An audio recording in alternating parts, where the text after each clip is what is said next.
Welcome back. By the end of this video, you're going to be able to develop malware in Rust.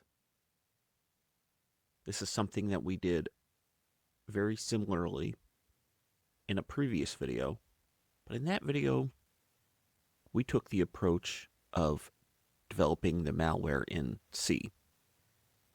It has all the same functions, or functionality, I should say. It has the same ingredients. But let me walk through visually what's going to happen here. We initially have our Rust program code, our shellcode, which is going to be calc.exe. And I'll show you how you can generate it with msfvenom.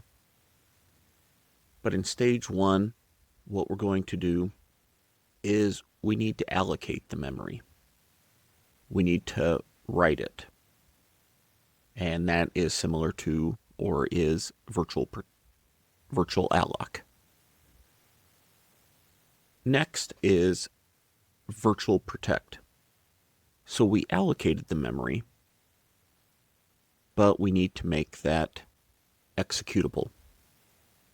It was read-write when we allocated it originally. We put our shellcode, and then we're going to be able to copy it in. And then once it's copied in, we need to switch it to executable. We're going to then make our execution, and we're going to be using actually what's referred to as a function pointer. Then once we make that call, we have payload execution. And the one thing I'll say about this Rust code as well is that it doesn't exit gracefully. That's something that I'll leave to the viewer to take a look at and understand. But let's continue moving along. And we're going to take a look at the Kali, or switching over to Kali Linux here,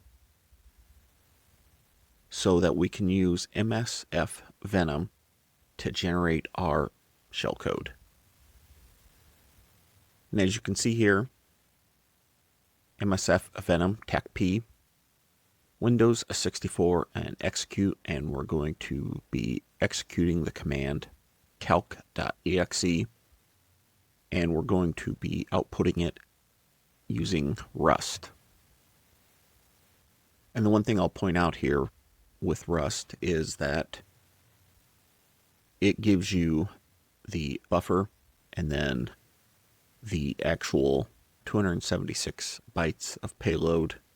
And this is the form that we're going to have to see or use when we're copying and pasting it. So basically what you would need to do if you're doing this on your own is going to go through, copy, and paste this whole thing. And we're going to then switch over to our Windows machine. And I just wanted to show you how Rust is initially configured or dropped in.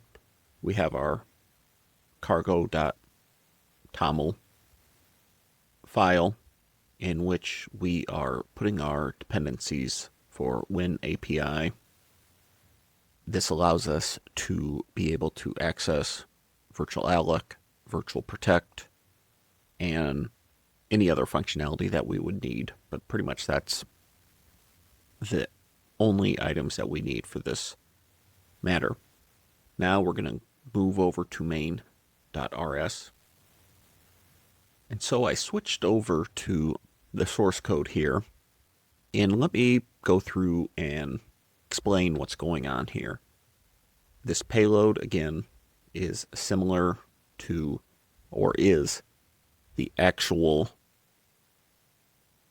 verbatim copy and paste from what msfvenom created for us. So this array is our payload, and the command is going to be calc.exe. Now let's go through and explain what's going on here, again, this is similar to that C malware program that did in an earlier video. So go check it out if you want to see the pretty much exact replica, but done in C. The unsafe block here is basically telling Rust, hey, turn off the safety checks. As you've probably heard, Rust is famous for memory safety, and it's meant to stop you from doing dangerous things. And so this unsafe block says, hey, I know what I'm doing. Let's turn off the safety checks, and we're going to get going with it.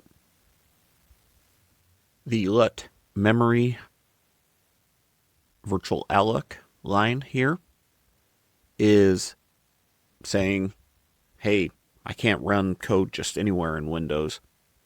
Give me a piece of memory. This null underscore mut says, Windows, I don't care where you put it, just find a spot. The hex 1000 and 2000 stand for the mem commit and the mem reserve, which is the same exact as what we used in our C, except we wrote it out in that, but these are just the flags. And then hex 4 stands for page read write, and it's just saying, hey, the memory that we allocated, make it read and write, but importantly, do not mark it as executable yet, because this will help avoid any antivirus detection initially. This copy non-overlapping is the code which is basically functioning as memcopy. Copies the raw bytes from our variable into that new memory space that we reserved. We have here again the shellcode as pointer and the shellcode length. This is all very similar to what we did earlier. In C, it says memcopy.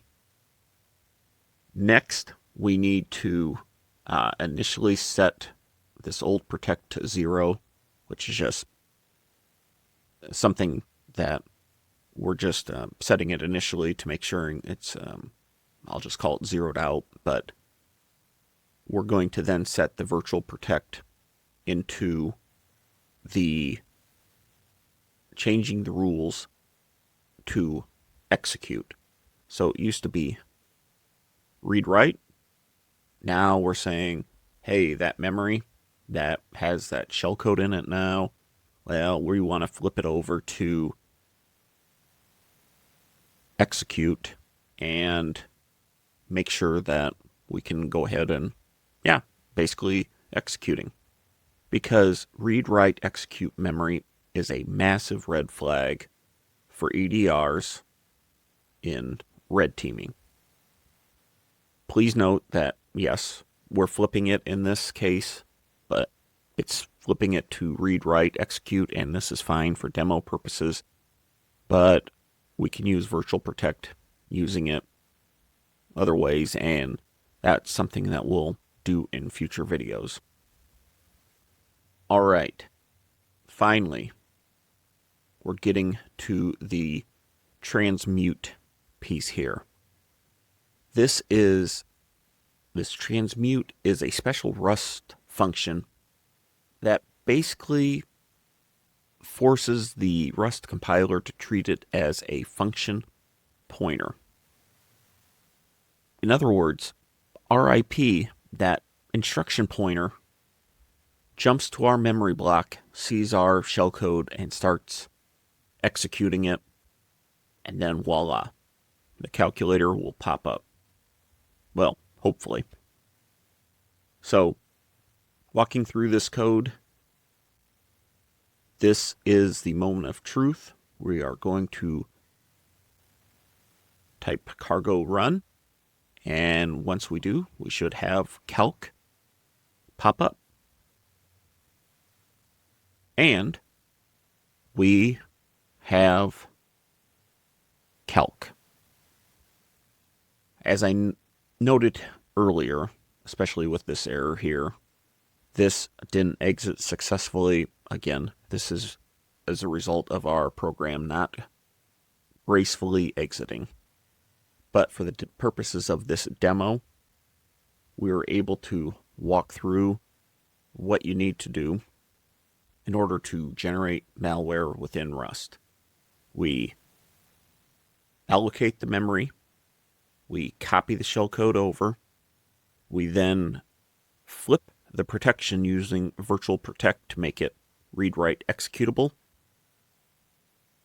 and then we trick the Rust compiler to seeing it as a function pointer that says, oh, like execute what's at this address. I hope you've enjoyed it.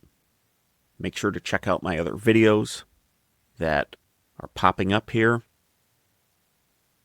And make sure to hit and subscribe if you learned something.